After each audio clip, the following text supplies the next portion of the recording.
우리 기도하고 8번째 시간을 갖겠습니다. 아버지 하나님 감사합니다. 오늘도 저희를 주님의 전으로 불러 모아주셨습니다. 사모하는 심령으로 왔습니다. 아버지, 사모하는 영을 만족해 하시되 기대한 것 이상으로 하나님의 말씀을 채우고 돌아갈 수 있도록 역사하시고 인생의 문제가 풀리고 당면한 문제가 풀리고 하나님 안에서 기도의 제목들이 풀리는 놀라운 시간 되게 하시옵소서. 인간의 지혜와 지성으로 어떻게 하나님을 다 알겠습니까만 인생들이 태만하여 그나마 하나님께서 보여주신 부분도 다 알지 못하고 자기의 교만과 집에 따라 살며 신앙조차도 하나님조차도 자기의 마음속에서 다른 하나님을 섬기고 있는 것을 왕왕 봅니다. 아버지, 그러나 저희들 이 시간에 온전히 하나님 계시 앞에 발가벗은 영으로 서 있기를 원합니다. 그리스도 예수로 옷 입혀주시고 하나님의 계시의 영으로 옷 입혀주시어서 우리의 본분이 주체가 정체가 무엇인지를 확실히 아는 귀한 시간 되게 하여 주시옵소서. 오늘은 하나님의 침묵하는 기간을 저희들이 공부하면서 세상의 흐름과 하나님의 아픈 마음을 또 읽어갈 텐데 저희가 동의할 수 있도록 성령님 역사하여 주시옵소서. 예수님의 이름으로 기도합니다. 아멘. 신약 성경을 보면은요, 우리가 사람을 두 종류로 나눈다 그랬죠. 예수님 믿는 사람, 안 믿는 사람, 이렇게 두 종류로 나누고, 믿는 사람도 두 종류입니다. 성경에. 예수님을 시인하고 믿는 사람이 있고, 또 관원이나 세상 눈치를 보면서 믿기는 믿는데 안 나타내는 사람이 있죠. 그게 누굽니까? 신약 성경에서 니고데모하고 아리마대 요셉이 그러잖아요. 믿어요. 나중에 예수님 돌아가실 때 유향 갖고 오고 또 아리마대 요셉이 무덤을 내주는 거 보면 믿어요. 그날 저녁에 니고데모가 회심을 했습니다. 예수님하고 단판을 치고 지가 뭔데 안 무너지겠어. 하나님하고 단판을 졌는데 그런데 안 내놓는 거예요. 자기 믿음을. 오늘날 토론토에도 마찬가지예요. 예수님을 믿고 끝까지 예수님을 안 따라가면요 부인하게 됩니다. 예수님한테 귀신을 쫓김받고 치유받고 한 사람들 중에서 성공적으로 끝까지 믿음을 유지한 사람이 누구냐? 어떤 마리아예요 그게? 예, 막달라 마리아는 끝까지 예수님을 따라갑니다. 그러니까 귀신이 붙지를 못합니다. 근데 장녀라든지 세리라든지 예수님이 꼭 부탁하는 게 있어요. 치료해주고 더 심한 것이 생기기 전에 죄를 짓지 마라. 근데 죄를 어떻게 안 집니까? 사람이 몸이 있으면 죄를 짓게 돼 있습니다. 그래서 우리가 예수님을 받아들이고 나서 믿음을 유지하는 길은 오직 하나예요. 계속 예수님한테 붙어 있어야 돼요. 말씀 보면서 기도하면서 다른 방법이 없어요. 그러니까 막달라 마리아처럼 부활하신 예수님을 최초로 목격하는 영광을 갖지 않습니까? 그래서 칼바르트 하면 굉장히 유명한 독일의 신학자인데 그분이 그런 말씀을 했습니다. 예수님의 말씀이 선포되면요, 큰 망망대해 바다에 큰 배가 지나가는 것처럼 사람이 두 갈래로 쫓겨나가는 거예요. 분명히 예수님 말씀이 선포되면 누구나 도전받습니다. 주인이라. 그럼 둘 중에 하나를 택해야 됩니다. 어떤 걸 택해야 되냐면 나는 예수님을 믿겠다 하고 배 우편으로 가든지 아니면 예수님을 부인하는 배 좌편으로 가게 됩니다. 그래서 예수님의 말씀은 딱 선포되면요 마음속에 두 가지 반응이 나타납니다. 예수님 편을 들 것인가? 아멘 할 것인가? 아, 나는 저런 예수 같으면 부인한다. 나하고 안 맞는다. 내가 세다는 거 예수보다. 그런 얘기를 했는데 오늘날도 여러 경우를 제가 봐요. 이렇게 사역을 하다 보면. 근데 그냥 좋기는 좋고 믿고는 싶은데 또 잃어버려. 끝나면. 여러분은 그렇지 않기를 바랍니다. 끝까지 가십시오. 끝까지. 저는 잃어버려도 괜찮아. 예사라 성경 잃어버려도 괜찮아요. 그러나 예수님을 붙들지 않고 성령 충만하지 않으면 내가 니고데모가 될 수 있고 아리마대 요셉이 될 수 있습니다. 그래서 사람들이 착각하는 것 중에 하나가 성령의 인치심, 이게 나와요. 우리 지난 시간에 공부했기 때문에 하는 거예요. 성령의 인치심, 당신 인치심 받았습니까? 그럼 나 믿으니까 성령의 인침 받았지. 성경에서 성령 인침은 그게 아닙니다. 구약의 성경 인침은 에스겔서 9장에 분명히 예루살렘이 망할 때 혹독한 핍박이 오고 정권과 폭력과 이런 것이 왔을 때 그걸 부인하지 않는 믿음을 갖기 위해서 가서 인치라는 거예요. 요한계시록 9장에서도 성령의 인치심이 언제 오냐면 재앙이 임할 때, 그러면 성령의 인치심이 다른 말로 뭐냐? 성령의 충만이에요. 다른 거 없습니다. 여러분이 꼭 성령의 충만으로 계속 신앙을 유지하시기를 바랍니다. 오늘은 성문서와 그 다음에 신구약 중간계를 해서 들어가야 될 텐데 여러분 화면을 한번 보십시오. 우리가 지난 시간에 17권을 다루다 보니까 몇 가지 우리가 성경을 읽을 때 그 중간중간에서 꼭 짚고 넘어야 될 부분이 있어요. 그래서 그거를 먼저 우리가 지난 시간에 선지서를 했습니다. 그러면은 대선지서 사렘 에겔단이었죠. 그 주제가 무엇인가 잠시 말씀드리면 그게 연대순으로 되어 있다고 그랬잖아요. 그래서 선지자의 사명은 뭐라고 그랬어요? 죄책, 권면, 위로, 소망 이렇게 네 가지라고 그랬잖아요. 이사야는 하나님만이 구원자시다 그렇게 하는데 여기 이사야 부분을 한번 보십시오. 이사야는 그 아들 이름을 스알야숲 이렇게 지라고 그래요. 큰아들 이름을. 그럼 스알야숲이 무슨 소리냐면 남은 자가 돌아온다는 뜻입니다. 그런데 우리가 킹제임스 버전을 보면은 부인이 선지자로 나옵니다. 킹제임스가 1611년에 그 영국에서 이제 천주교에서 우리는 싫다 그거하고 그래가지고 빠져나와서 자기들끼리 다시 만든 것이 뭐냐면 성공회입니다. 그게 앵글리칸 처치죠.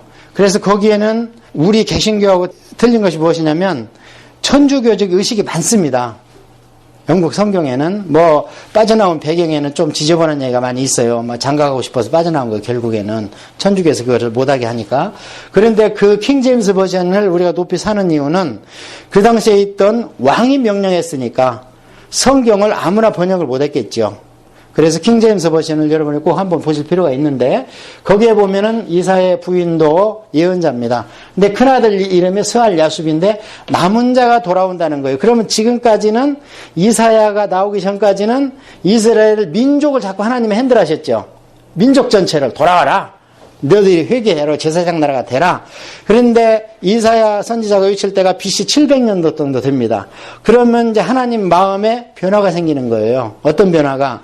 하나님의 목표는 온 열국과 온 세상 모든 민족이 내 백성이고 내 아들인데 그들을 끌기 위해서 이스라엘 민족을 선택했는데 말을 안 듣는 거예요. 1000년 동안. 그러니까 이제부터는 하나님의 궁극적인 목표인 온 열방과 온 만민을 내가 직접 상대하는 방법을 바꿔보겠다는 거예요. 그 과도기가 뭐냐? 남은 자가 돌아온다는 거예요. 이제는 전체가 아니라는 거예요. 이스라엘 회복을. 지금 너희들 하는 거 보니까 싹수가 없다. 그래 남은 자가 돌아오리라 외쳤는데도 안 듣는 거예요. 아하스 왕도 안 듣고 안 들어요. 그러니까 두째 아들을 낳을 때 마을살레를 하스바스라 하라. 이게 무슨 얘기냐면 급하시니까 곧 시행된다. 곧 내가 지금 큰아들로 얘기한 걸 내가 곧 시행한다. 그래서 이사야서의 주제는 한마디로 뭐냐면요. 곧 망한답니다. 너희들 이대로 하면 망한다. 그래서 주제는 곧 망한다는 겁니다. 이사야서는 북이스라엘이 망했죠. 그럼 이제 남쪽 차례잖아.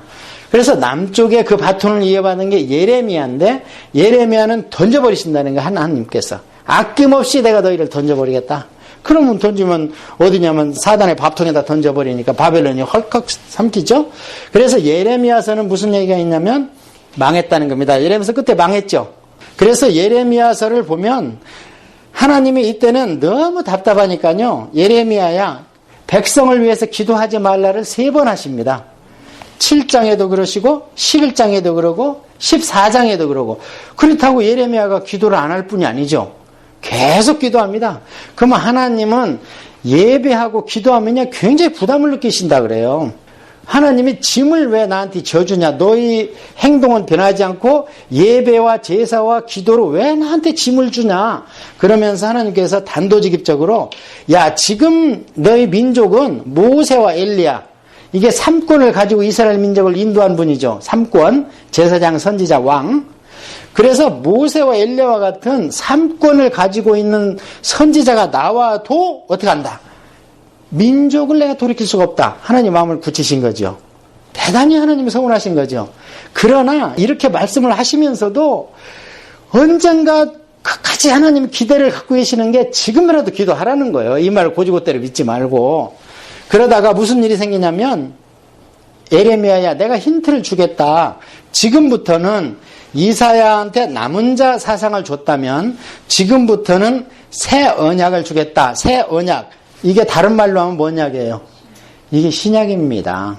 그러니까 신약이라는 말을 예수님이 만든 단어가 아니고 이때 새 언약을 31장 31절에 주면서 또 에스겔서 말씀을 하시고 이래서 새 언약을 주는데 조건이 두 개 있어요. 너희의 영을 새롭게 하고 그 다음에 내가 새 영을 주겠다. 단계가 두 단계입니다. 그러면 내 안에 있는 영을 새롭게 하는 건 뭐냐? 말씀으로 씻어 새롭게 하시겠다는 거예요. 그래서 우리가 구원은 각성한 지성으로 공부를 해서 성경을 깨달으면서 아 그렇구나. 내가 죄인이고 예수님이 내 죄를 대신 지셨구나. 이렇게 각성하면 구원받는 거예요. 성령님이 들어가서 물론 역사를 하시지만 그 다음에 그것을 유지하기 위해서 무엇을 주시냐면 새 영을 주시는데 그분이 홀리 스피릿입니다. 구약에는 성령 그럼 못 알아들어 사람들이. 성자 그래도 못 알아들어. 아직은 성부 하나님밖에 몰라 이분들이 신지식이. 그래서 새 영을 준다. 그게 성령을 주신다는 거예요. 그게 고린도 후서 5장 19절에는 어떻게 나와 있냐면 새로운 피조물. 옛날에는 하나님의 영을 받은 사람들 그 지도자들 말고 일반 많은 대다수의 백성들은 끌림을 받았죠. 출애굽에서 구원을 받았습니다. 그러나 영적 지도를 어떻게 받았냐면 제사장이나 왕이나 선지자를 통해서 영적 인도함을 받아서 가나안에서 평안하게 살다가 죽고 천국 오는 게 일반 대다수의 백성이었습니다. 구약의 이스라엘 백성은. 그래서 레위기를 지키면 가나안에서 생명과 평강의 법이지 천국 들어오는 구원의 법이 아닙니다. 레위기는. 구원 받았습니다. 그들은 빠져나올 때. 자, 그렇게 했을 때에 이제 신약시대 우리하고 그들하고 틀린 게 무엇이냐? 우리는 남은 자 사상이 이제는 확립됐고 새 언약 신약이 확립됐고 또 새 영을 너희한테 준 것이 우리가 성령 받았잖아요. 그래서 고린도후서 5장 19절에 나와 있는 새로운 피조물은 뭐냐? 옛날에 그분들하고 틀립니다. 우리는 우리 안에 이제 성령님이 와 계신 거예요. 그래서 우리는 우리의 영과 혼과 육과 성령이 계신 거예요. 우리 안에. 그래서 성령님한테 우리가 의지를 하면 성령님이 내 영과 더불어 나의 구원을 보증하고 나한테 확신시키면서 나의 삶을 이끌어 가시는 겁니다. 그런데 이제 나를 떠나서 너희들은 아무것도 할 수 없다. 그 얘기가 그 얘기입니다. 믿는 너희들은 나를 떠나서 아무것도 할 수 없어. 하는 것은 죄 짓는 것밖에 없어. 그래서 요한 사도가 그 말씀 끝에 우리는 죄를 질 수 없는 존재라고 그러잖아요. 요한 1서 1장에서는 뭐라 그래? 죄를 안 지었다 그러면 거짓말쟁이고 하나님을 거짓말로 만드는 거지. 그래 놓고 같은 한 5장쯤 가서는 우리는 더 이상 죄를 질 수 없다 그러잖아요. 똑같은 난데 그 앞에서 내 본성, 내 육신에 속한 것은 죄를 인정하라는 거예요. 그러고 나서 그 뒤에 성령님이 인도하는 삶을 받는 사람은요, 본질적인 나는 죄를 짓는 게 아닌 겁니다. 여기에서 모든 죄와 허물은요, 다 놓고 갈 거고, 다 씻고 갈 겁니다. 그 다음에 이제 시간이 더 가면서 에스겔한테 인계를 했다고 그랬잖아요. 에스겔은 예레미야 후반이 에스겔의 초반이라고 그랬잖아요. 그래서 에스겔은 바벨론 잡혀가서 평민유에 선포했고, 다니엘은 바벨론 잡혀가서 왕궁에서 선포를 했고, 그럼 에스겔은 무슨 얘기냐? 에스겔은 뜻으로는 뭐라 그랬어요? 하나님이 굳게 하신다. 단단하게 하신다. 그랬고 내 이마를 이제 마지막 때 말씀대로 선포하려면 이제 이마가 화강석 가지고 안 되고 금강석이 돼야 된다. 그러니까 예수 믿는 사람은 무슨 말을 해도 예수님을 시인해야 되고 내 체면 이런 거 다 팔아버리고 그냥 예수만 미쳐서 살아야 된다. 그게 에스겔서예요. 네 이마를 내가 강하게 해줄 테니까 걱정하지 마라. 마음껏 선포해. 그렇게 얘기하는데 에스겔을 한참 읽다 보면 그래도 백성들이 말을 안 들어. 행위설교를 하고 별걸 다 해도 말을 안 들어요. 그러니까 에스겔한테 하나님께서 무슨 얘기냐면 야, 안 되겠다. 네 사랑하는 것을 내가 오늘 취할 것이다. 그런데 울지도 마라. 그런데 사랑하는 것이 누구냐면 내 처입니다. 그래서 처가 그날 돌아가세요. 근데 안 울어. 안 울으니까 사람들이 물어보겠죠. 아니 처가 돌아갔으니 왜 안 울어 했으면 그 얘기를 해주라는 거야. 지금 내 처인 이스라엘 백성 곧 이렇게 죽는다. 그래서 에스겔은 뭐냐? 심판과 징계를 집행한 겁니다. 그래서 에스겔서 20장 이후에 보면은 바벨론 왕이 칼을 가지고 와서 목을 치는 장면이 나옵니다. 그 목을 치는 게 누구냐? 하나님의 처인 이스라엘 민족을 완전히 멸절시켜버리는 거예요. 무섭죠? 예, 무섭습니다. 그래서 이렇게 이어간다는 거예요. 그런 가운데에서 하나님의 그러면 공의만 드러났지 죄를 멸하기만 했지 하나님께서 갖고 있는 사랑, 내 그래도 사랑하는 아들을, 남은 자를, 그리고 온 인류한테 복음이 완전히 선포되는, 하나님을 아는 지식이 온 세상에 두루두루 퍼지는 기회는 한번 허락하셔야 될 거 아니에요. 그래야지 한반도에 있는 구석에 있는 우리한테도 하나님이 공의롭지, 한번 들어보지도 못하고 귀에도 없으면 어떡하겠어요. 그래서 다니엘은 하나님의 사랑을 표시하는 선지자로서 어떻게 합니까? 다른 모든 우상은 전부 다 가짜고 있으면 귀신이다. 그래서 우상은 허상이고 있으면 귀신이고 하나님만이 참 신이다 하는 것을 온전하게 보여준 것이 다니엘서입니다. 이렇게 하면 우리가 선지자들의 흐름을 볼 수 있어요. 그래서 우리가 여기에서 한 가지 더 말씀드리면요, 선지자로 산다는 것이, 믿는 자로 산다는 것이요, 이 땅에서 전혀 호의호시와 그런 관계가 없어요. 물론 하나님 말씀 잘 들으면 하나님의 백성으로 쓰기 위해서 재물과 건강을 주시죠, 물론. 그런데 자, 맨 처음에 나와 있는 선지자들의 어려운 삶을 얘기할 때 시대적으로 맨 앞에가 호세아입니다. 호세아는 누구를 데리고 살았어요? 창녀를 데려다가 살았잖아요. 그 창녀가 누구를 표시한다고 그랬어요? 이스라엘 백성을. 그 다음에 호세아가 하나님을 표시한다고 그랬죠. 그 뒤에 나온 선지자가 누구냐면 이사야 선지자예요. 자, 이사야 선지자는 어땠습니까? 이사야 선지자는 부인도 선지자예요. 자식은 전부 이름을 자기가 못 지어, 자기 자식을. 하나님이 다 져줬잖아요, 지금 보니까. 그처럼 헌신적인 삶을 살았는가 하면은, 그 다음에 그래도 이사야는 부인이라도 있었어. 호세아도 부인이라도 있었고, 그 다음에 예레미야는 아무도 자기 편이 없음에도 불구하고 부인이라도 구하면 영원한 내 편이잖아요. 그런데 예레미야를 여러 번 읽다 보면은 결혼을 하지 말라 그래요. 혼인집에 가지도 말고 초상집에 가지도 말라 그래요. 왜 그런 얘기를 하냐면, 이제 나라가 곧 망하는데 결혼을 하면 어떻게 되겠느냐, 자식을 네가 낳아서 키울 수가 있겠느냐. 그래서 예레미야는 아무 자기 우군이 없고 결혼도 못합니다. 자, 그런데 에스겔을 결혼을 한 부인을 죽입니다. 그러면 또 에스겔의 아픔이 더 아프잖아요. 그래도 또 이 사람들은 여인하고 살 수 있는 기회라도 있어. 근데 다니엘은 누구냐? 다니엘은 환관이 돼버렸습니다. 이사야에서 보면은요, 너희 아들이 나가서 환관이 되리라 그랬어요. 그런데 다니엘이 왕실에서 교육을 받을 때 보면 다니엘의 선생님이 누구냐면 아수부나스거든요. 아수부나스가 누구냐고 그랬더니 환관장이랍니다. 그럼 그 밑에 있는 게 다 누구예요? 환관이고, 그 땅이나 우리나라나 왕 옆에 붙어 있을 사람, 남자가 사내구실을 하면 왕 옆에 못 있습니다.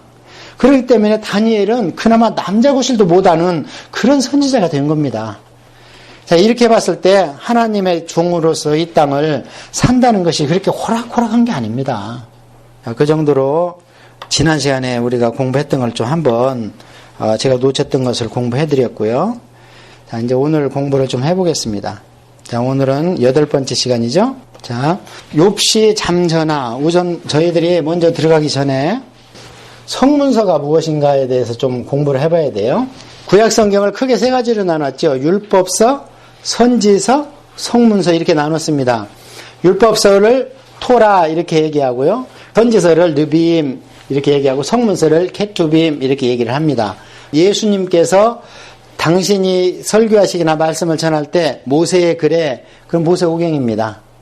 시편에, 그럼 성문서를 얘기하는 겁니다. 그러면 선지자의 글, 그러면은 선지서를 얘기하는 거예요. 그래서 예수님은 구약을요, 완전히, 뭐 하느님이시니까 완전히 섭렵하면서 시편, 신명기 말씀을 다 선포하셨어요. 그래서 여러분이 시편을 공부를 한다든지 이렇게 듣다 보면 신약에서 예수님이 인용한 낯익은 구절들이 너무 많이 나옵니다. 그래서 성문서 그러면은 다른 모세오경이나 선지서는 주로 어떤 말씀이에요? 하나님이 인간한테 내려주신 말씀이죠. 받아 적었을 뿐이지. 그런데 성문서는 사람이 하나님한테 올려드린 말씀이에요. 이게 무슨 이론적인 얘기가 아니고 실제로 이 구성이 그렇게 되어 있습니다. 성문서에는 욥시 잠전하 이렇게 5권이 있는데요. 인간이 하나님한테 올려드렸다는 얘기는 뭐냐면요, 신앙생활을 얘기하는 겁니다. 그러니까 우리도 보통 이제 기도하거나 또는 우리끼리 이렇게 신앙에 대해서 토론하거나 또는 간증을 할 때 그 주제는 하나님이잖아요. 기도할 때도 주제가 하나님이고 우리가 모여서 얘기할 때도 주제가 하나님이고, 그러면은 우리가 하나님으로부터 받은 말씀을 먹고 목사님과 성경을 통해서 하나님이 주신 은혜의 방법은 두 개밖에 없어요. 다른 거 없습니다. 기도나 묵상이건 하나님이 주신 은혜의 방법이 아니에요. 그거는 우리가 하나님 앞에서 신앙, 감사로 우리가 올려드리는 겁니다. 오직 말씀과 설교를 듣지 않고는 절대 신앙이 클 수가 없습니다. 나머지는 자기 머릿속에서 짜낸 게 돼요. 그러니까 끊임없이 말씀 듣고 설교를 드려야 되는 거예요. 그래서 그런 것은 보통 우리가 신학시대에도 하나님으로부터 오신 말씀과 설교를 계속 들어서 하나님을 알면 그 다음부터는 우리가 올려드리는 게 우리의 개인 신앙생활이고 교회 생활 아닙니까? 구약에도 마찬가지라는 거예요. 욥시, 잠전, 이것이 보통 하나님의 백성이 구약에 어떻게 살았는가, 또 하나님의 백성이라면 의당 일생을 어떻게 살아야 되는가가 나와 있는 게 문학작품이라는 거예요, 이게. 그런데 성령님이 함께 충만하게 임해서 기록한 작품이기 때문에 성문서라는 거예요. 그렇다면 우리가 다른 책도 물론 중요합니다. 하나님을 알아야 되니까. 그런데 우리가 신앙생활할 때 우리의 길잡이는 이론보다는 어느 본을 보고 따라가면 빠르겠죠. 그래서 이 성문서를 우리가 잘 공부해야 되는 거예요. 성문서를 보면 우리가 어려울 때는 어떻게 해야 되고, 우리가 기쁠 때는 어떻게 해야 되고, 기도의 제목이 있을 때는 어떤 마음 자세를 가져야 되는가, 우리가 죄를 졌으면 하나님 앞에서 어떻게 참회의 심정을 가져야 되는가, 이런 것들이 성문서에 다 나와 있어요. 그렇기 때문에 성문서는 그냥 우리가 한 번 공부를 해서 끝내는 게 아니고 계속 묵상하고, 그래서 제일 우리가 마음에 와 닿게 우리의 신앙생활을 점검받을 수 있는 것은요, 시편입니다. 다른 것은 주제가 하나로 볼 수 있어요. 그러나 시편은 쭉 보면요, 시편의 내용의 속성이 많습니다. 한 10가지? 이 정도 예를 들어서 감사, 예배, 찬양, 참회, 탄원, 저주, 역사, 이스라엘의 역사, 성전에 드리는 성가, 이런 것들이 시편에 쭉 되어 있습니다. 그런 것을 알고 시편을 공부하면요, 우리 삶에, 이 신앙의 삶에 굉장히 적용할 게 많습니다. 그래서 이 성문서 전체에 대한 설명을 제가 그렇게 드리면서 우선 5권을 큰 주제를 한번 보겠습니다. 욥기는 어떤 것을 얘기했냐면요, 욥이라는 사람이 고난을 받는데 보통은 우리의 죄의 결과로 고난을 받게 되죠. 죄의 결과가 두 가지로 나타나잖아요. 부끄러움과 책임으로 나타납니다. 그래서 사람들이 죄를 지면 뒤집어 써요. 모자도 뒤집어 쓰고 잡혀갈 때 보면. 왜 부끄러워? 그 죄가 드러나기 전까지만 해도 막 당당하잖아요. 근데 죄가 딱 드러나면 부끄러워해. 그런데 그거 가지고 끝나지 않죠. 판사 앞에 가서 그 죄에 대한 책임을 묻잖아요. 그래서 그 형을 받든지 아니면 벌금을 받든지 이 두 가지로 나타납니다. 보통 그게 이제 인간 사회에서 나타나는 인과응보의 법칙입니다. 이게. 그런데 이 욥기는 인과응보의 법칙이 적용이 안 됩니다. 그게 욥기의 주제입니다. 그럼 이걸 우리한테 적용했을 때 너 예수님 믿어? 그러면 너는 네 죄가 아니더라도 고난 받을 수 있다는 겁니다. 네 허물이 아니더라도 애매한 고난, 이게 베드로가 얘기하는 거예요. 베드로 사도는 뭐라고 그러냐면 우리는 마치 예수님을 위해서 애매하게 고난받기 위해서 태어난 자와 같다는 거예요. 성도는. 그게 욥기의 주제예요. 그런데 어떤 것은 내가 잘못해서 과실을 인해서 이 땅에서 어려움을 받는데 그것을 주님이 주신 십자가라고 생각을 해요. 그건 그렇지 않습니다. 내가 진 죄의 인과응보에 의해서 여기서 털고 가는 게 좋아요. 감옥 갈 일 했으면 감옥 가는 게 좋고. 그런데 욥기는 그보다 차원이 높은 걸 얘기하는 겁니다. 그래서 현대인이 그런 것을 착각하면 안 되고 내가 받는 환난이나 고난이 내가 무엇을 잘못해가지고 왔다면 주님 앞에 그래 내놓아야 되는 거예요. 주님, 제가 이거 잘못했습니다. 말씀대로 자식 교육을 못했군요. 지금 그러면 그걸 고칠 수 있는 건 주님밖에 없잖아요. 주님 모든 거 할 수 있으니까. 그러면서 내놓아야 되는 거예요. 그 다음에 주님을 위해서 받는 고난을 피하려고 그런다는 거예요. 할 일 없이 받는 고난이 애매한 고난이거든요. 그래서 욥기는 의인이 받는 고난입니다. 그럼 욥기가 무엇을 얘기하고 있는가? 욥의 세 친구하고 엘리후라는 젊은 친구가 나와서 변론을 하면서 계속 욥에 대해서 인과응보, 네가 뭘 잘못한 결과로 이런 고난이 온 거야 계속 따지는 거예요. 그런데 욥은 계속 아니라 그러죠. 그래서 나중에는 답답하니까 욥이 자기의 이력서를 드러냅니다. 30장에 보면 내 과거는 나는 이렇게 살았다. 그래서 욥기의 30장에 보면은 우리는 욥처럼 살 수가 없을 정도로 욥이 진짜 의롭게 살았습니다. 그렇게 얘기를 했는데도 그들이 설득 안 당합니다. 그러니까 욥이 이제 자기 의의를 드러내면서 끝까지 변론을 하다 보니까 잘못하면 예수의 피가 필요 없게 되는 데까지 가요, 욥이. 계속 자기가 의롭다는 거예요. 근데 인생은 의롭지 않잖아요. 하나님이 봤을 때는 죄를 육신으로 행한 죄만 찾아요. 죄 행만 찾아요. 마음의 의도까지 하나님은 얘기하세요. 마음의 의도까지 얘기하는 게 쉽는 게 아니에요. 마음의 할례를 받아라. 이방인은 육신의 할례를 안 받은 죄인이고 유대인은 어디 할례를 안 받았대요? 마음의 할례를 안 받은 게 죄라는 거예요. 선지서에 보면. 그런데 욥은 내가 100% 의인인 걸 자꾸 주장하니까 하나님 답답하죠. 그래서 나중에 하나님께서 딱 38장에 나와서 맨 말째 야단치는 게 누구를 야단쳐요? 앞에 딱 세워놓고 욥을 야단치는 거예요. 나머지는 두말 할 것 없이 잘못했고, 그러니까 나머지는 속죄제나 속건제 제사거리고 욥은 하나님의 훈계거리예요. 너 욥 이리 와봐. 네가 그렇게 의로워? 네가 천지 창조할 때 봤어? 있었어? 네가 뭘 알아? 질문이 막 수십 가지 나오죠. 그러니까 욥이 거기에 대해서 뭐라 그래요? 한마디도 답변을 못하죠. 그 전에 친구들에 대해서는 사실은 친구들이 4명이 덤볐지만 누구의 말이 가장 많아? 욥기에. 욥의 말이 제일 많고 나중에는 친구들이요 지식에 딸려 욥한테. 욥의 10분의 1도 못 가. 하나님 안 하는 지식이라든지 이런 것들이 논리도 그렇고. 그런데 하나님 앞에서는 한마디도 못하는 거예요. 그래서 욥이 항복받고 나머지한테는 다 서희 이리 와봐 서희. 엘리후는 이제 너무 젊으니까 하나님이 빼줬어요. 아직 엘리후에 대해서는 책망 안 하십니다. 아직 이제 변화할 기회가 있나 봐요. 그래갖고 어른 3명 앉혀놓고 너희들은 어떻게 용서받는다 그래요. 욥한테 가서 중보기도 붙어가고 제사를 드려. 그러면 내가 용서해 줄게 하고 해서 그들의 제사장 노릇을 합니다. 욥이. 이렇게 하면은 욥기의 전체적인 줄거리가 다 끝났습니다. 자세히 읽어보니 강도가 점점 세져요. 다투는 강도가. 그래서 제가 욥기를 강해하면서 무슨 얘기를 했냐면 욥기 하나만을 가지고 하나님을 드러내지 말라는 거예요. 대부분의 욥이나 욥의 친구들이 한 말이 하나님의 책망거리였어요? 하나님의 칭찬거리였어요? 책망거리였습니다. 그렇다고 그들이 한 말이 틀린 말이냐? 아닙니다. 어떤 건 맞고 어떤 건 틀립니다. 계속 욥이 죄인이라는 건 틀린 얘기죠. 그러니까 욥기를 우리가 읽을 때는 성경의 전체적인 통일성에 의해서 욥기를 판단하라 이 말이에요. 그러니까 욥기만 가지고 강의하면은 잘못하면 내 시작은 미약했지만 네 나중은 창대한다는 얘기가 나옵니다. 그것은 욥이 한 얘기도 아니에요. 빌닷이라는 친구가 한 얘기거든요.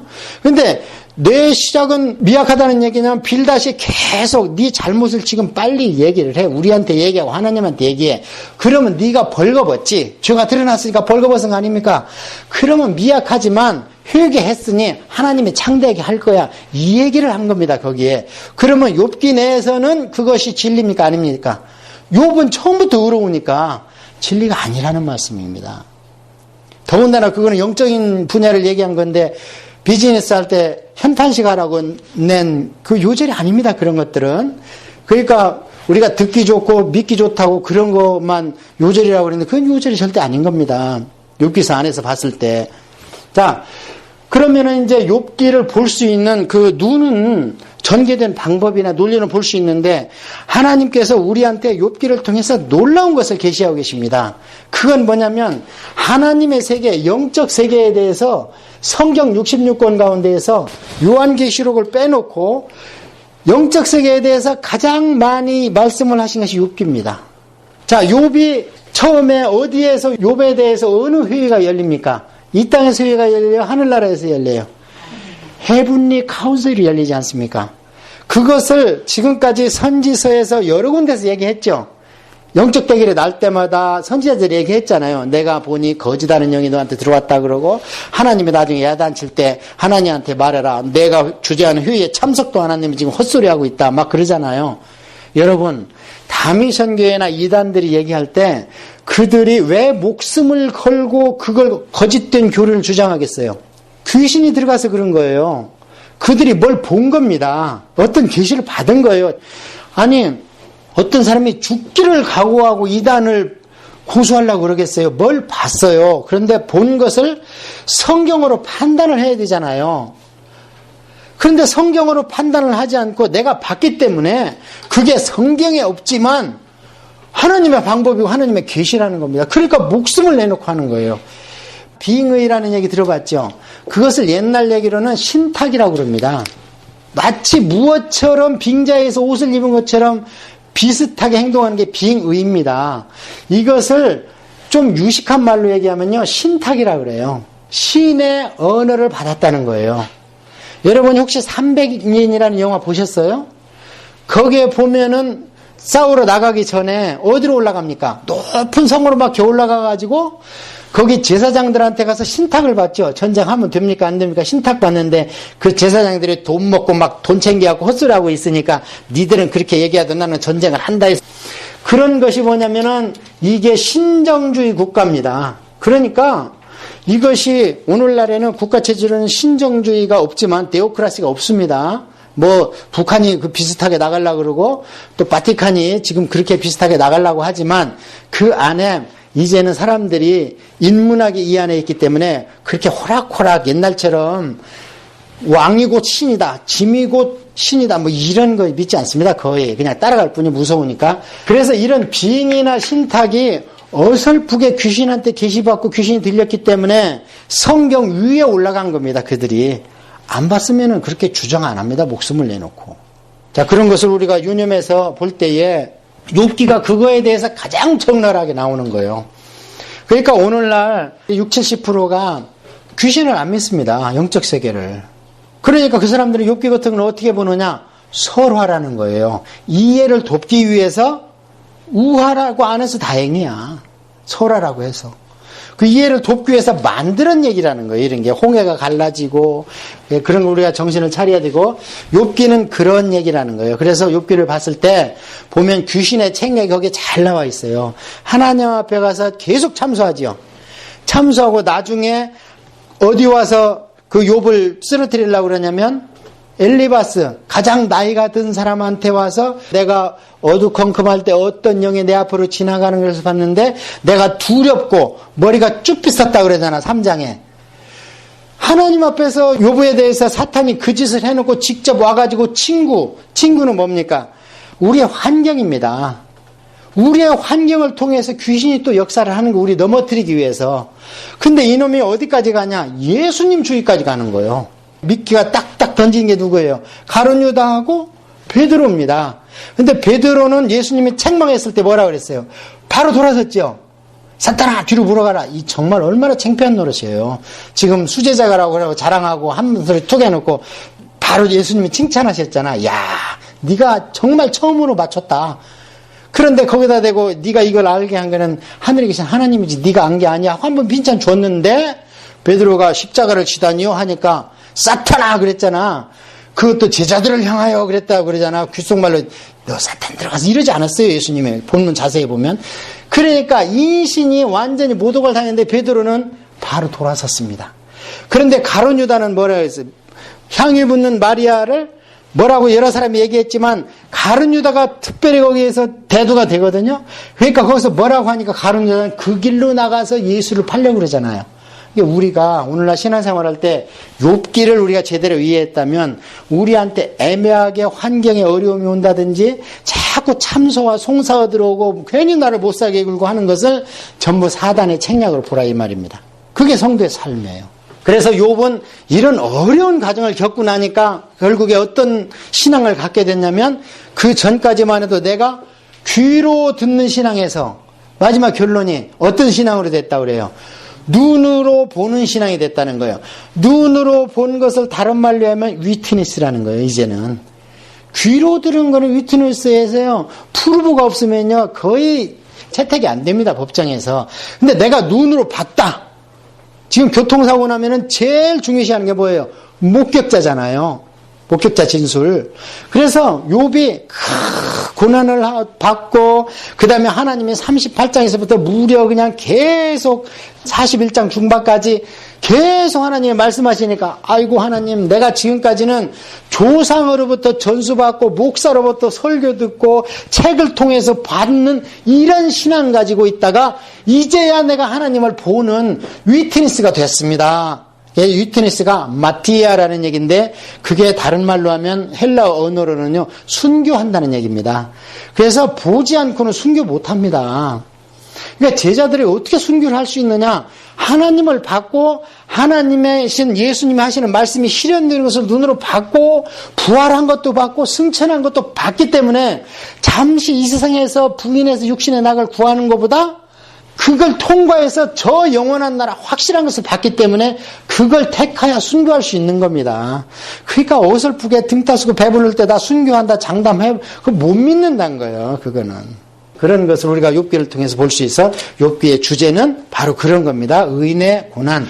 그 다음에 눈으로 보는 신앙을 우리가 가질 때까지 계속 꾸준히 신앙생활을 하자. 그 다음에 시편에 대해서 말씀을 드리면 시편은 이거 조금 자세히 들어가 보면 5권으로 되어 있습니다.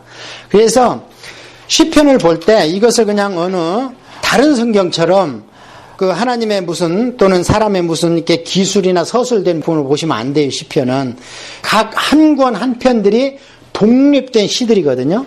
한 편 한 편들이 이 시편을 볼 수 있는 가장 우리의 감정에 홀수할 수 있는 방법이 무엇인가를 시편은요 찬양대가 부른 성가입니다. 그래서 이거를 우리가 그냥 앉아서 무미건조하게 읽고 해석하고 이러면 시를 졌던 다윗이나 또 다른 저자들의 그 감성을 타치할 수 없어요. 전혀. 뭐 믹다메니, 네 줄 현악에 맞춘 노래니 다 그렇게 돼 있죠. 그렇기 때문에 이것은 그 당시 성전에서 찬양대가 구성되어 있었잖아요. 굉장히 중요했습니다. 성전의 세 가지 중요한 직책이 뭐냐면 제사장의 직책, 오늘날로 얘기하면 목사같이. 그 다음에 두 번째 직책이 뭐냐면 찬양대였어요. 그런데 세 번째 직책이 뭐냐면 성전 문지기였어요. 성전 문지기가 오늘날로 얘기하면 사찰 집사입니다. 그래서요, 하늘나라 가면 사찰의 상이 제일 큽니다. 이 땅에서 누가 인정을 해줍니까? 그 생고생을 하고 그냥 와서 욱박지리도 다 받아야 되고. 그래서 이 시편을 우리가 읽을 때는 그 앞에 나와 있는 표제를 자세히 봐야 돼요. 이게 어떤 목적을 위해서 시를 졌나? 성전에 올라가는 노래인가? 아니면 다윗이 쫓겨갈 때 부른 노래인가? 그래서 전부 다 이것을 노래라는 생각을 가지고 우리가 이 시편을 읽어나가야 되는 겁니다. 그 다음에 보통 우리가 시 그러면은 굉장히 낭만적이고 긍정적이고 이런 생각을 할 수가 있어요. 그런데 놀랍게도 시편에는 하나님을 찬양하고 예배하는 시보다는 하나님 앞에 그냥 마음을 터놓고 울부짖고 토로하고 내 자신을 비탄하고 원수를 저주하고 이런 시가 의외로 많습니다. 우리가 좋은 복 있는 사람의 시, 그러니까 우리가 1편을 보면 예를 들어서 그것도 좋은 시 같은데 사실은 그 내막을 자세히 들어가 보면요. 다윗이 우리 신정국가 유대인만이 하나님한테 유일한 민족이고 그 다음에 하나님만이 온 열국의 왕들을 나중에 심판할 왕 중의 왕이라는 거예요. 그러니까 하나님을 제외한 사울 왕이나 또 인근에 있는 블레셋이나 뭐 심지어는 내 아들 왕 노릇하려는 압살롬이나 이런 것들은 전부 다 나중에 하나님 앞에서 멸망받을 왕이라는 거예요. 그래서 복이 있는 사람과 복이 없는 그런 사람을 대비를 해놨어요. 그러니까 그런 것을 묵상할 때에 그냥 막 복 있는 사람을 우리는 눈여겨 보는 거예요. 그 시편을 볼 수 있는 눈이 그런 데 있다는 거예요. 시편이 5권인데 이게 처음에는 이렇게 책으로 기록이 안 돼 있었습니다. 쭉 한 편씩 한 편씩 돼 있다가 언제 시편이 집대성됐냐면 아무래도 성전이 완성되고 정식으로 정기적인 제사가 드려지면 찬양대가 조직되겠죠. 찬양대 조직한 분이 다윗 왕 아닙니까? 그걸 시행된 것이 솔로몬 때고, 그러니까 솔로몬 때 시가 가장 많이 모아졌다는 거예요. 그러다 보니까 다윗의 시가 가장 많습니다. 그 다음에 언제 시가 모아졌냐? 우리가 열왕기를 쭉 공부할 때 성전이 회복되고 예배가 회복됐을 때 왕 중에서 히스기야 왕 시대, 요시야는 했는데 바로 죽어버렸잖아. 가서 애굽 왕한테 달라들었다가. 그래서 히스기야 왕 때 수집된 시가 그 중에 많습니다. 그 다음에는 언제 시가 많냐면 이스라엘 백성이 온전히 망해가지고 바벨론으로 잡혀갔죠. 잡혀가서 민족의 정체성을 회복하고 하나님의 신관을 회복하고 그러고 나서 아차 중요한 생각이 뭐냐면 하나님을 찬양할 시가 필요하구나. 그래서 아삽의 시, 고라의 시, 헤만의 시 이렇게 나와 있는데 그거는 사실 아삽은 없습니다. 그때. 고라도 없어요. 고라는 언제냐면 모세 때 광야에서 반역을 일으킨 사람이에요. 아삽은 언제 얘기냐면 아삽, 헤만, 예다는 다윗 때 3대 찬양대장이잖아요. 그런데 그 사람들이 바벨론 포로 때 시를 질 리가 없지요. 그래서 그 사람들은 누구냐면 그 후손들로 보면 되는 거예요. 자, 그래서 여기에 나와 있는 것처럼 시편을 볼 때 이것을 아셔야 되는 거예요. 어떤 것은 하나님 앞에 신앙을 고백하는 거, 그 다음에 참회하는 거. 51편 같은 경우에는 밧세바 사건 났을 때 다윗이 그냥 엄청 참회하죠. 그건 시적으로 표현됐기 때문에 내 눈물이 방에 가득 차고 내 침상에 그 눈물에 둥둥 떠당기단다. 그거 실은 있을 수 없는 일이잖아요. 시적 표현이라는 거예요. 그런 것들이. 그 다음에 이제 참회 말씀드렸고, 그 다음에 이스라엘 역사라든지, 그 다음에 예언시 같은 건요, 시편 22편 보면 예수님이 십자가상에서 왜 나를 버리시나이까 한다든지 내 옷을 제비 뽑나이다. 이런 것들이 다윗이 언제 그런 일이 당한 것이 고난은 당했지만 다윗의 옷을 뺏어가고 제비 뽑았다 이런 게 없습니다. 기록에. 그런데도 다윗이 영감을 받았기 때문에 의인은 이런 식으로도 고난 받을 수 있다는 것을 시로 표현하다 봤는데 그게 실현된 거예요. 의인의 고난을 시적 표현으로 그렇게 한 겁니다. 다윗이.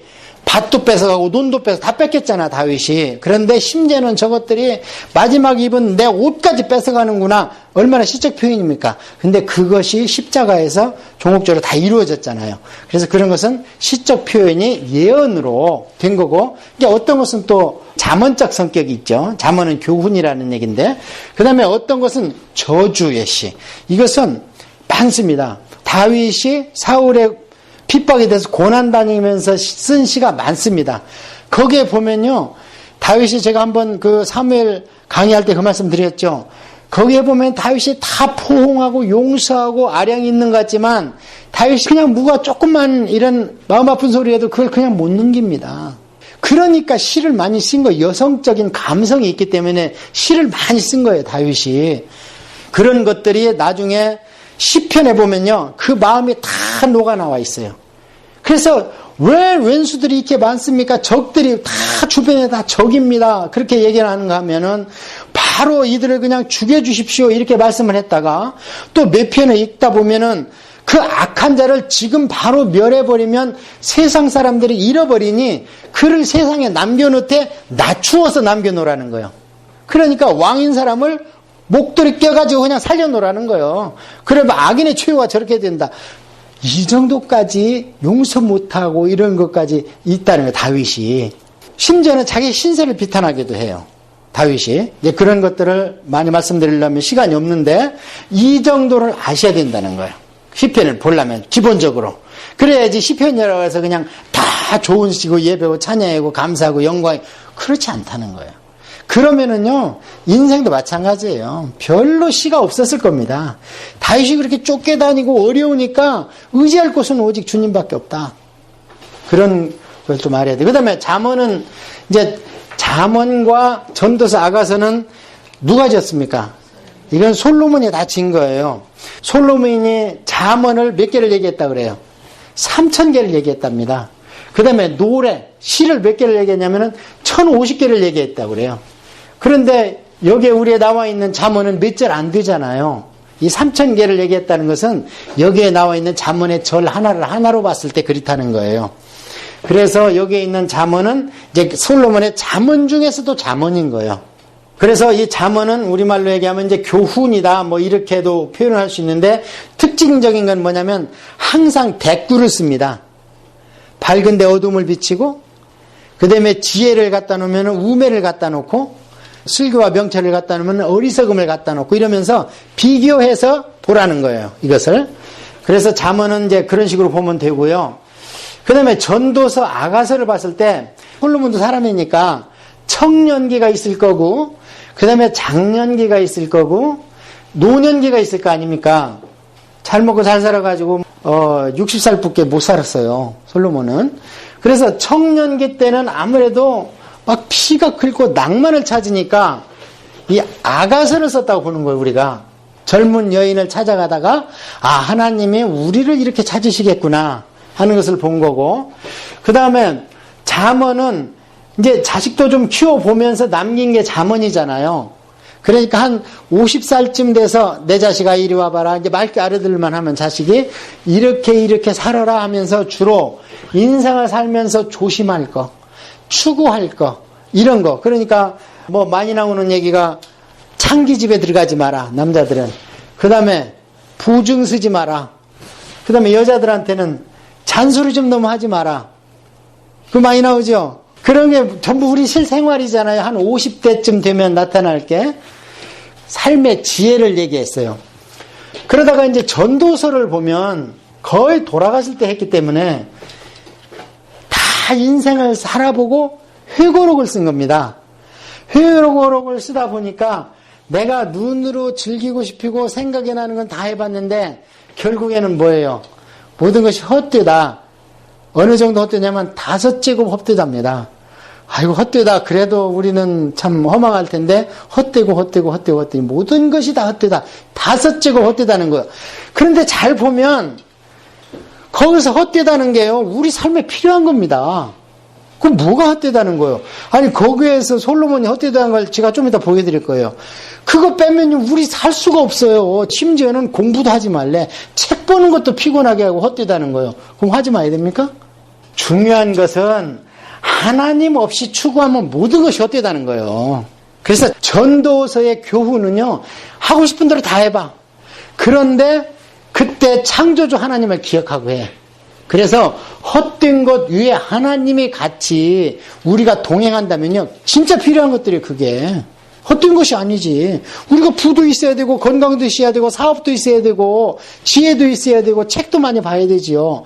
근데 하나님을 추구하지 않고 철학책만 많이 보고 미신적인 책만 많이 보고 그러면 마음속에 귀신 있다 그래 또마리만 둘둘둘 들게 만드는 거지. 안 그렇습니까? 그래서 전도서를 강의할 때 모든 게 헛되니 다 내놔 이러면 안 됩니다.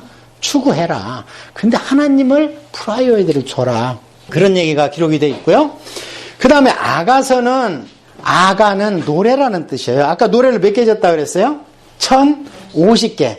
그러니까 아가서 맨 처음에 들어가면 이것은 노래 중에 노래다 이런 얘기를 하죠. 노래 중에 노래라는 왜 그런 말씀을 하냐면 1050개나 졌어요. 1050개를 졌는데 그 중에서 성경에 들어갈 노래를 딱 뽑아보니까 아가서를 뽑은 거예요. 그러니까 아가서가 솔로몬의 지혜가 다 들어가 있겠죠. 이 아가서 같은 경우에는 이걸 잘못 해석하면 외설도 이런 외설이 없어요. 삼류 소설이야. 막 성숙한 여인의 몸을 막 적나라하게 묘사하고 이래놨어요. 그러니까 이것은 잘 해석을 해야 돼. 그래서 이 아가서하고 에스겔서 16장에 보면은 이스라엘을 여인한테 비교하면서 성숙한 여인의 몸을 또 그려놨어. 거기에다가. 그런데 그것을 얘기하고 싶은 것은 하나님께서 이스라엘 백성을 내가 이렇게 발육시켰고 그건 인구를 불어냈고 이렇게 많이 치장을 했고 그건 이스라엘 민족이 막 성전도 짓고 부자가 됐고 부유하고 이렇게 됐다는 걸 나타내는 거거든. 그런데 그것을 30살이 안 되면은 피 끓는 청년들이 보면은 이걸 의설적으로 이해를 해. 그래서 에스겔서 16장과 아가서는요 30살이 안 되면은 못 보게 합니다. 유대인들은. 그래서 어느 정도 결혼도 하고 생활을 했을 때 좀 영적으로 해석을 해봐라. 그래서 오늘은 우리가 영적으로 해석을 해야 되겠죠. 그래서 노래 중에 노래니까 제가 시편 할 때도 얘기했지만 이 아가서를 읽을 때는 속으로 어떻게 읽어야 되겠어요? 노래하듯이 읽어야 돼. 그러니까 거기서 스토리를 막 발굴하려고 그러고 아 솔로몬이 진짜 슐람미 여인하고 결혼했어 안 했어? 이혼했단 말이야 안 했단 말이야? 몰라도 괜찮습니다. 거기에 보면 내가 얼마나 여인을 사랑하며 사랑은 죽음보다 강하다. 예수님 일자로 돌아가셨죠. 우리를 위해서.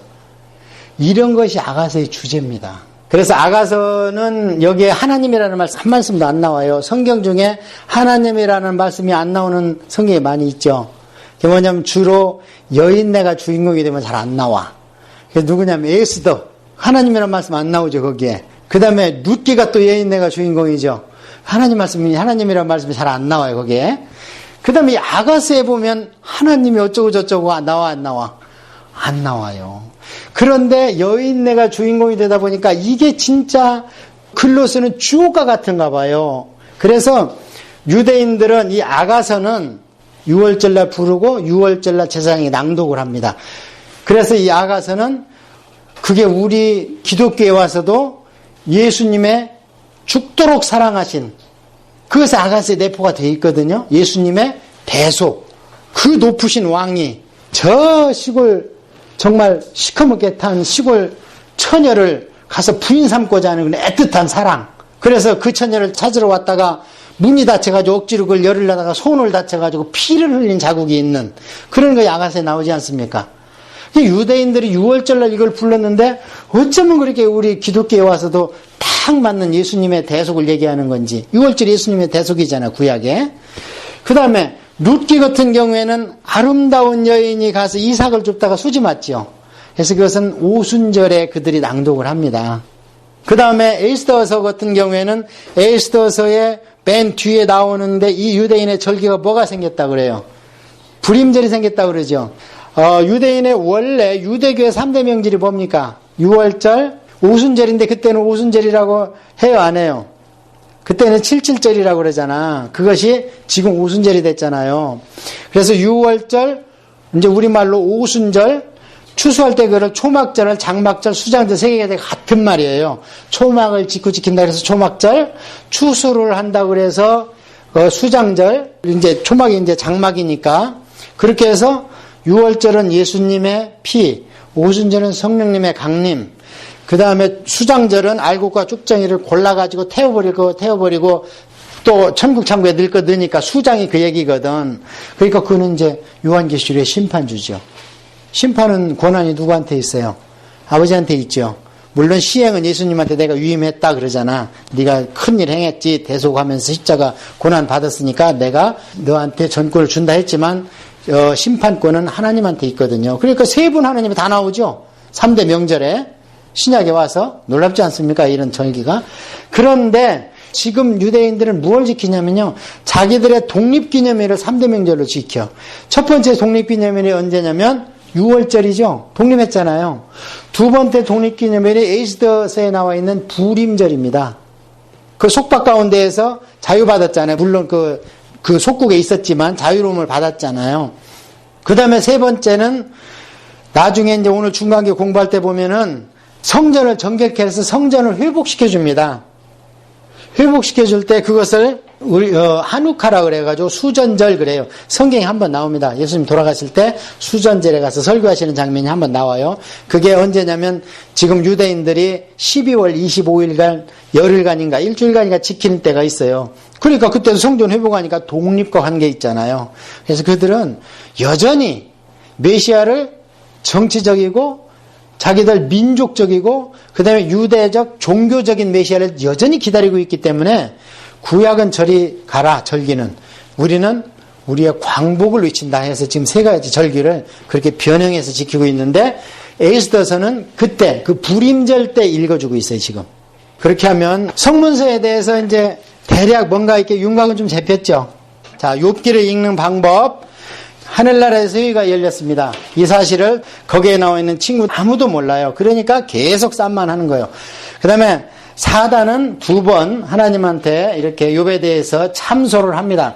그러고 나서 지금도 사단은 그러나 요한계시록 12장에 보면은 하나님 나라 회의는 니네 참석을 못해요. 쫓겨났어. 예수님을 가서 참소하려다가 거기서 쫓겨났다 그러잖아요. 요한계시록 12장에. 쫓겨났으니 이가 쥐때가 얼마 남은지를 알아서 지금 어떻게 해요? 더 광분해서 날뛰고 있는 거예요. 하나님 허락 없이. 구약에는 대부분 하나님 허락하에 움직였어요.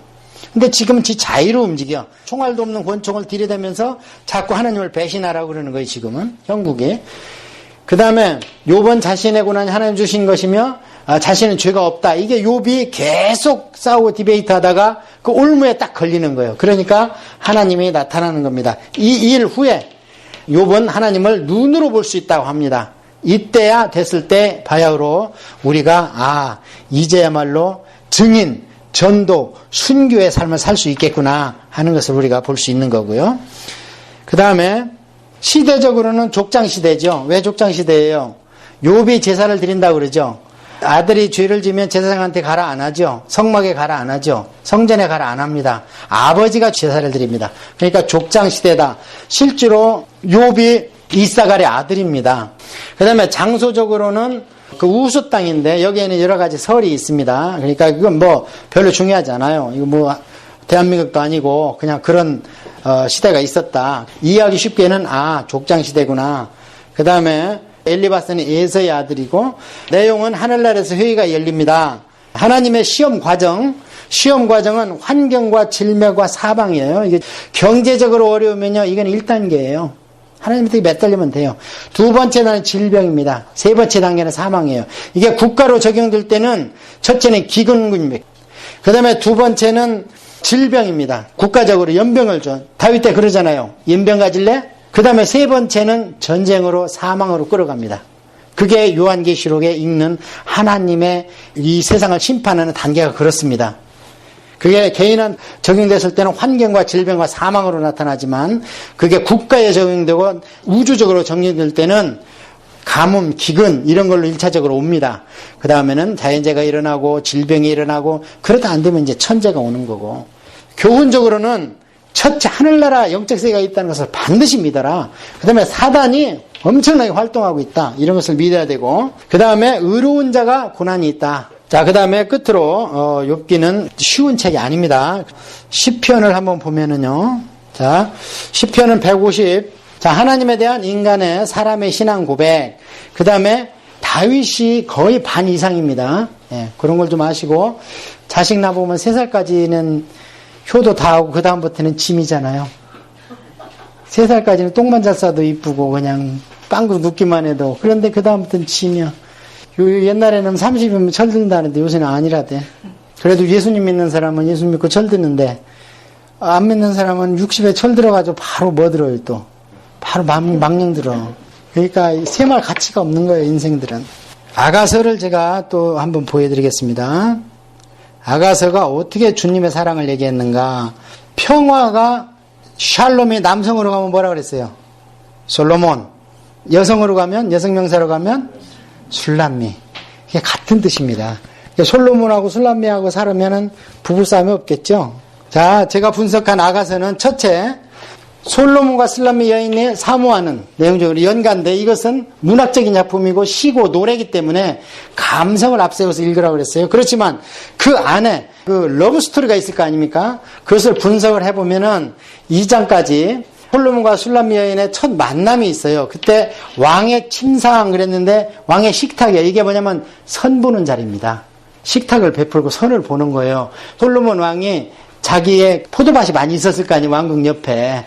그래서 그것을 자기가 직접 안 하고 밭대기를 주잖아요. 그런 부류 중에 하나가 술람미 포도밭 옆에 있었던 겁니다.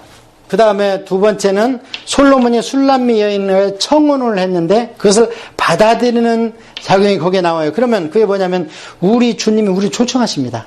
받아줘야 돼. 안 받는 사람 너무 많죠? 주님이 십자가에 돌아가시고 막 박종희가 꼭 누고 아멘 세레모니를 해도 저건 뭐야 미친놈이지 이러고 많은 사람 있잖아요. 성령님이 안 계시니까. 그래서 우리는 받아들였다는 거지 주님의 청혼을. 그 다음에 그러고 나서 바로 결혼을 하냐면은 유대인이나 우리나 그렇지 않죠. 엔게이지먼트 하거나 그 다음에 웨딩까지 시간이 좀 있잖아요. 그 사모하는 과정이 이 아가서에 있는데 그것이 뭐냐면 술람미 여인의 집을 솔로몬이 찾아온 거예요. 근데 여자는 바로 마음을 안 열죠. 문을 안 열어줘 누워가지고. 그랬는데 나중에 이제 보니까 인기척이 없어. 인기척이 없어서 그 술람미 여인이 가서 창문을 보니까 얼마나 노크를 하고 그 여인을 깨우려고 했는지 예수님이 우리한테 그런다는 거예요. 깨우려고 그랬는데 손이 다쳐서 피를 흘리고 가잖아요. 길거리를. 그러니까 나중에 문을 박차고 나와서 그 뒷길을 쫓아가 피자국을. 그게 우리 성도의 삶이라는 거예요. 그게. 그렇게 해서 거기에 그런 식으로 표현이 돼 있고 그 다음에 나중에 종국적으로 5장에 가서는 뭐라 그래. 낳을 낳은 어머니 침실로 솔로몬을 인도에 들어가잖아요. 나의 본향으로. 그래서 우리가 결국에 주님과 함께 본향으로 들어가는 것이 우리 종국적인 목표다. 그리고 거기 그 아가서에 나오는 구절 중에 하나가 뭐냐면 사랑은 죽음같이 강하다는 거예요. 사랑을 하면 십자가에 내가 죽을 만큼 내 사랑은 강한 거야. 이런 것이 아가서에 표현이 되어 있고, 아가서를 여러분이 이렇게 들을 때는요, 입체낭독으로 들으세요. 왜냐하면 지금 원문에는 그렇지 않은데 우리 성경에는 중구난방이 되어 있어요. 그래서 이게 누구 말인지를 모르면 그게 잘 와닿지 않습니다, 마음속에. 그래서 이게 여인이 한 말인지 솔로몬이 한 말인지 그걸 알면은 번역도 좀 매끄럽지 않은 데가 있구나 하는 것이 머리에 와 닿아요. 막 술람 여인이 솔로몬한테 막 반말하고 그러는 것이 막 나오거든요. 그러지 않았겠지, 최소한. 그런 것들을 우리 아가서를 읽을 때는 꼭 여러분이 그 입체낭독을 한번 보시기 바랍니다. 그래서 지금 화자가, 스피커가 누군가 그런 걸 좀 아셨으면 좋겠어요. 전도서에 보면은 뭐가 헛되다고 그러는가. 전도서의 결론은요, 12장이 마지막인데 12장입니다. 청년 때 하나님을 기억하라는 거예요. 자, 지혜가 헛되다는 거예요. 지혜가 하나님 없으면 오히려 우리를 어디로 끌고 가요? 지혜가 멸망으로 끌고 가죠. 자기 잘난 지혜 때문에 하나님을 부인하지 않습니까? 그 다음에 향락이 헛됩니다. 여러분 놀랍게도 성경에 보면 포도주는 우리를 즐겁게 해준다 그래요. 적당량 먹으면 우리를 감정의 그럼 즐거움을 가질 수 있다고 그래요. 힘을 얻을 수 있다고 하는 규절이 있어요. 그러니까 술을 사람들이 절제를 못하니까 문제지. 내가 너희들이 즐겨하는 포도주를 주리라 이런 말씀 하나님 하세요. 선지서 보면. 그러니까 하나님 먼저 있을 때 우리의 향락은 이 땅은 즐겨야 된다는 겁니다. 너무 매있고 이 땅이 지금 어둡고 죄가 있기 때문에 그런 것을 봤을 때 우리가 마음 아파해야지 아예 우리 안에서 희열을 걷어가든지 그러면 안 된다는 거예요. 왜냐하면 예수님이 가장 기뻐했을 때가 언제냐면 성도들이 나가서 귀신 쫓아내고 영적 세계를 이해했을 때 예수님이 성령으로 인하여 기뻐하셨다는 말씀이 나오는데 예수님이 하하하 기쁘다고 박수치지 않았겠지요. 이 안에 맛볼 수 없는 큰 희열과 기쁨이 있었다는 거예요. 성령님을 통해서 제자들이 귀신을 쫓아냈을 때. 그 다음에 우리의 사업이 헛되답니다. 이 구절에 다 있으니까 여러분 다 찾아보세요. 근데 사업이 필요하지 않습니까? 돈도 필요하고 하나님 나라를 위해서. 근데 사업들 앞세워서 하나님을 배반하는 경우도 많잖아요. 하나님이 좀 어떻게 이걸 쓰고까 해서 사업에 복 주니까 그냥 업무차 바이어 접대한다고 주일 범하고 엉뚱한 데 가고 이런 경우가 있다가 하나님한테 벼락 맞고 다시 간증하고 이런 거 많이 들어봤잖아요, 우리. 그러니까 하나님 없이 사업하면 헛되다. 그 다음에 구하려는 수고 헛되다. 뭘 추구하고 막 이런 것도 하나님 없으면 모든 것을 다 버리고 가는 거다. 그 다음에 형식적인 예배가 헛되다는 거예요. 하나님이 살아계시고 하나님 중심 있는 예배. 근데 부귀의 영화가 헛되다는 거예요. 이게 지금 솔로몬이 다 해봤다는 거예요. 그 다음에 명예가 헛되다. 여기에는 기록이 안 됐지만 마지막에 보면 자 전도서 12장을 한번 봅시다. 전도서 12장에 보면 12장 12절에 보면 내 아들아 또 이것들로 경계를 받으라. 많은 책들을 짓는 것은 끝이 없고 많이 공부하는 일은 몸만 피곤하게 한다. 이거 잘못 해석하면 에스라 성경 문 닫아야 되는데 그러니까 제가 이 말씀 붙들고 묵상하다 맞지. 하나님 없이 하는 게 모든 게 헛되다는 거예요. 전도서가 헛된 것이. 하나님과 함께 추구하면 모든 게 다 복되는 겁니다. 여기에 있는 것은 하나님과 함께 추구하시기 바랍니다. 자, 이렇게 해서 성문서 대강 길만 잡아드렸고 이제 오늘 중간길을 한번 좀 보도록 하겠는데요.